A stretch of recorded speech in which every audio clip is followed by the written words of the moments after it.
quarterfinals have been claimed. Handsome Dan thirsting for another trip to championship weekend. Defending champion Yale meets the Penn Quakers. It's the third meeting of the season between these two. This time, a trip to championship weekend on the line. Earlier today, Penn Earl and Sam Hanley all day and all the other storylines. But at the end of the day, in this third matchup between these two teams, it comes down to the Faceoff X with TD Ierlan and Kyle Gallagher. TD's numbers over the last two seasons are at a level this game has never seen. He's a master technician, and in the regular season, he's the champ. Last week, he broke the NCAA postseason record with 31 face-off wins. But, and this is the big but, Kyle Gallagher stands in his way. This season, he holds a slight edge statistically on TD. His front-end whistle anticipation has been brilliant. Gallagher has landed the haymakers on TD. Now, it's time for round three. It's the second trilogy of this quarterfinal round. Duke and Notre Dame. Yale looking to make it back-to-back trips to the semis. Penn has not been there since 1988. Ierlan and Gallagher, a couple of transfers. Ierlan from Albany, Gallagher from Hofstra.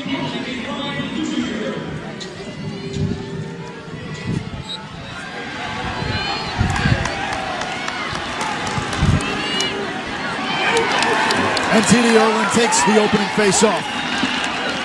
The fourth of four quarterfinals underway, and Yale possesses first. I don't know why he's chasing a stick on goal line extended. And DeAngelis felt the overcommitting by Dunn and stuck that one. Ierlan is 2 for 2. Andy Crofton. Balanced numbers, two-handed. Love the way he set up that roll back. TD Ierlan has won the first two face-offs. Make it 3 for 3. Comedic relief for the locker room. Enrolled in the Wharton School of Business, and he's got a summer job lined up at JP Morgan. TD Ierlan 4 for 4 now at the X. And with all due respect to Kyle Gallagher, who's had his number by 1 in the 2 regular season games, this is sort of what you expect from TD Ierlan. This is a matchup that grabbed his attention. Gallagher had the best of him by 1 in the regular season. You remember last year, Trevor Baptiste, the week leading up to this same round game in the quarterfinals?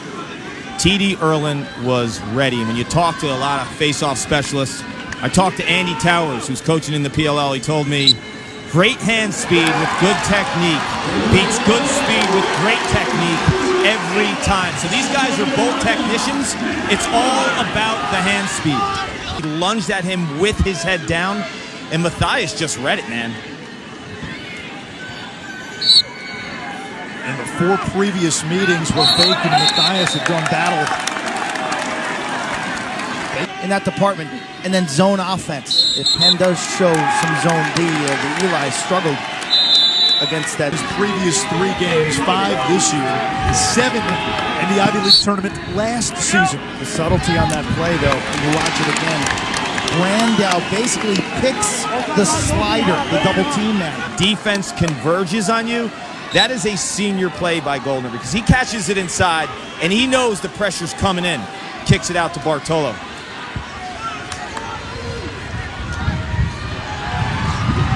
Ierlan wins another face-off, now 8 for 9. TD Ierlan came into this Baltimore. Talk about a family of legends in the sport. Dad, grandfather, great-grandfather, all with ties to Hopkins. Not over-rotating. You know, TD is so used to getting involved in these power and longer struggles. I think he's understanding the importance of that initial move.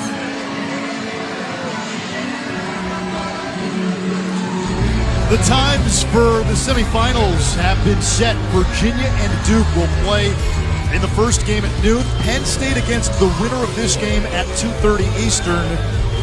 Duke has won 11 straight against Virginia, 19 of the last 20. Virginia's last win against Duke in the 2010 ACC tournament. Before that, they had Matt Ward. Geno's, Pat's, Sonny's, or Jim's, Clark, for your cheesesteak. I don't need food coma next weekend. But maybe hummus and carrots like you. Not. We're still reeling from the Friday night trip to Vincent's. Hack doing it, right? No fade, no blend. I'll tell you what, though, his lacrosse game is off the charts, and he does similar things to this team as Ryan Conrad at UVA does. Now, I'm not putting him in the same category. I think Conrad might be the best all-around player in the country, but Dunn does a lot of this, and he's an incredible talent, and I love Quarter are killers. 7 goals by 6 different players in the first quarter for Yale. Penn, disparity, but there's a little more to that, Quint. Yale, by nature, is a high-volume team when it comes to shooting. They're known to, they took 80 shots against Dartmouth. This is important. His seniors with recognizing the talent of those freshmen.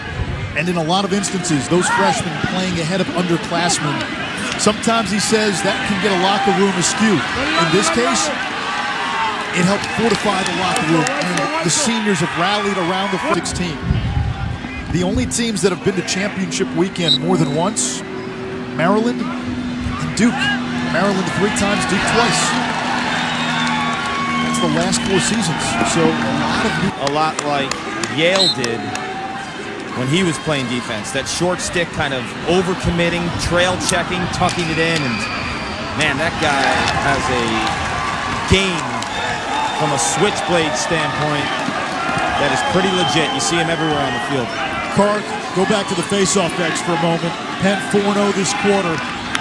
That 3rd faceoff violation on Yale has changed the equation at the dot. Absolutely. Whether it's T.D. Ierlan or Trevor Baptiste, anyone, you're thinking differently because your team goes man down if you jump it. Penn, but you'll see that sign in the stands. It's a selfless group.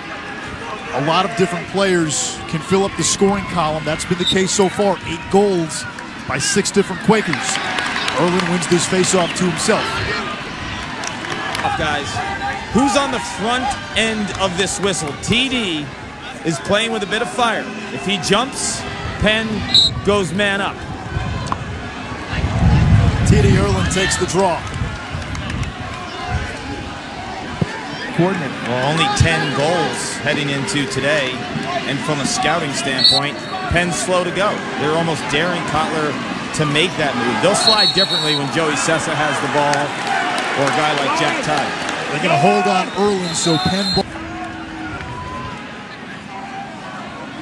That assist by Matthias gives him 195 points for his career, so he's tied with Andy Crofton for most in school history. Matthias a point in every game of his career. Penn wins the faceoff with the numbers. Brandau's a freshman. His mentor on this team and a guy that he kind of leans on is Jackson Morrill, the junior. Brandau last week scored 4 goals and had to go up against his twin brother Chris, who happened to be the goalie at Georgetown.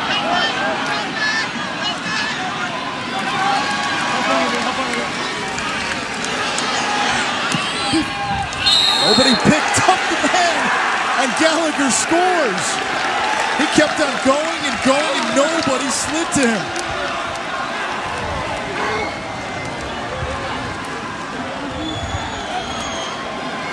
Defense optional, Clark. Indeed. And Kyle Gallagher, those last couple face-offs, he's gotten the better of TD. But my concern when I'm watching these guys come off the field, and if you see Gallagher as he's approaching the X, he's kind of walking over. TD looks like he's in a little bit better condition athlete. Now Gallagher is a scrapper and a grinder. A guy that could fight and will his way to a win. But right, the official. Yale has won 12 faceoffs, Penn 10. The Quakers, though 7 of 9 in this second quarter, make it 8 of 10. Gallagher dumps it back. He's an animal. What an animal this kid is. He's going toe-to-toe with Ierlan again. A minute to go in the half. He wants them challenged. He wants them feeling the pressure from the Yale defense in this second half. The faceoff dynamic, too, will change in the third quarter. Yale had 3 face-off violations in the first half, so if you get any more, it results in a 30-second penalty. Now the violations reset as Ierlan and Gallagher do battle, and Yeah, those violations came into play in the second quarter when Gallagher was winning the faceoffs. Ierlan dominated the first quarter, and Ierlan and Gallagher will do battle again. And this time it's Gallagher playing it back to Junkin. Faceoffs almost even. Yale 13, Penn 12.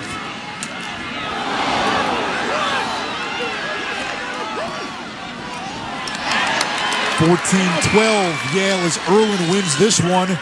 It wasn't easy though. Now a chance to score! And Junkin with a big save on the faceoff battle has been as advertised. TD Ierlan the best in the nation, but Kyle Gallagher once again has been his equal. TD owns the belt, but he's got a nemesis in Kyle Gallagher who can stand toe-to-toe. Ierlan snapping down over the ball, great speed and technique. His initial move today has been better, but his transition and then rotation is the best in the game because of his wrestling background and his exits when he protects. But Gallagher, man, scoring a goal there, refusing to tire, refusing to give in. There's stretches in this game where he has been dominant as well. You mentioned TD with the rotation. Gallagher counters it, front end whistle approach, and this kid is an absolute grinder. We've seen in the Ivy Championship, TD was on him early. Now they're tied up at 14. This is incredible. Gallagher wins this face-off Game today, but I'm going to be honest with you, watching Starr on that shot, I didn't see any step there, Quint. Well, when you're playing on grass, you got to move side to side because unpredictable 20-yard passes, nothing crazy. BJ Farrar picks up the assist.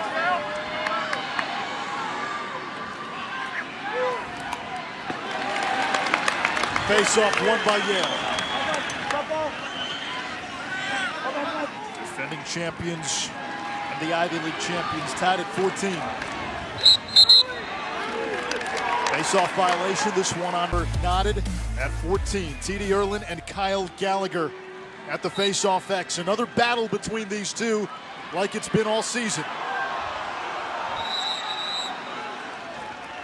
We get a loose ball hold. It's on Yale, so Penn ball moves a little quicker in terms of the ball velocity, but it comes out of his stick with a swooping motion. Goldner is catch fire, less velocity, but the accuracy is incredible, and he understands where those spots are. Gallagher and Ierlan have both taken 32 face-offs.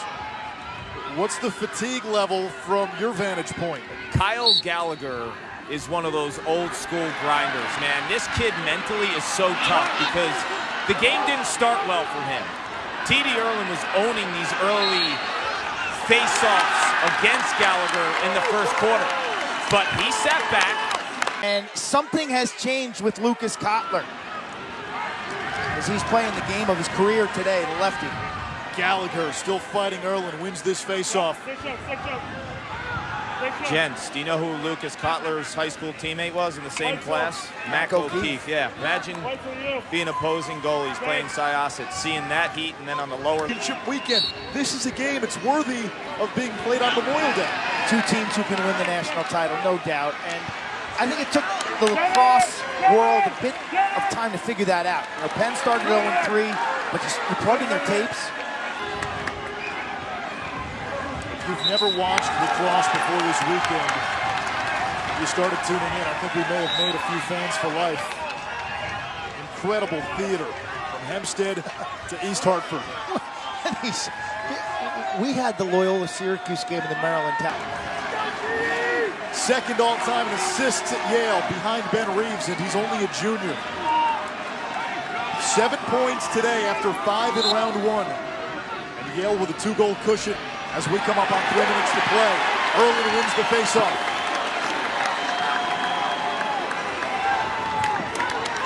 The defending champs. There's 3 things you're talking about. Number 1 is your face-off strategy. And then after that, we do this if we win, we do this if we lose the face-off. So there's a lot to talk about. Kark, you were standing right next to the Penn huddle. Quint, spot on. If Kyle Gallagher loses the draw, look for BJ Farrar, 15 and white, to jump TD Ierlan. Out of desperation, you look at the clock right now, 46 seconds left. But I'll tell you what, this has been an amazing battle end to end. But what these two kids have done at the Faceoff X is incredible. I mean, every time Gallagher comes off an ish, he is limping, man. This guy is grinding through pain. Last year it was Ierlan and Baptiste in the quarters, going toe-to-toe. The face-off of the game, for the game. Punched out. Ierlan can't scoop it up. Penn has it for Roar. And the Quakers call timeout. History. He had the assist on the goal that made it a one-goal game. And now he scores the game-tying goal. 4 seconds to go. Ierlan and Gallagher. Ierlan wins it to himself. Ierlan all the way. Shoots. Save. Junkin. I don't think it would have counted. These two have played a pair of one-goal games already. They're going to play one more with the winner advancing to the biggest stage in the game, championship weekend. What a way to end this quarterfinal round. He's got to get this ball out of his stick before the clock hits 0.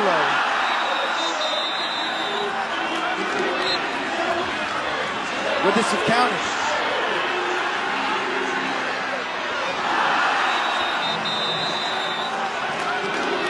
Game, you don't love this sport, you need your head checked. And it's fitting that the two biggest transfers in Division I, Kyle Gallagher, 49 in white, TD Ierlan, 6 in blue.